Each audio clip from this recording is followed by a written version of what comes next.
Hi guys! Welcome to Tipon again. Dito kami with Earl. So guys, meron na kaming i-discuss na marami nagtatanong sa mga Grab, sa mga online orders.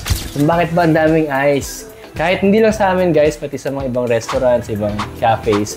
Ang dami nagreklamo, puro ice daw, ganyan-ganyan. So, ito example guys, this is chocolate latte namin. So guys, kita nyo siya, medyo half na siya, pero may ice pa rin siya. Bakit nga ba medyo madami yung ice? Sir, yung standard po ng coffee talaga po natin, it's meron talagang ice para once na nag-melt po siya, is matitaste nyo po is... Gets. Considered kasi na habang natutunaw siya, may lasa pa rin siya.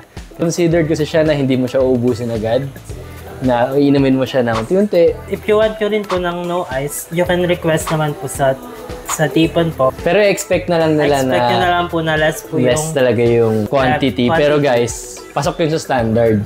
So for example, nag-no ice ka, expect nyo na mga nandito lang siya. Standard talaga yun. Pag nilagyan mo ng ice, sakto na ulit siya. Also guys, if gusto nyo na less sweet, try nyo hot. Kasi yung recipe namin for hot is considered naman siya na no ice. So less sweet talaga yung binibigay naming flavor siya compared dun sa may ice. Just pag may tanong pa kayo guys, comment down below. Tanong nyo sa comments. Okay, bye-bye guys! Bye guys, thank you!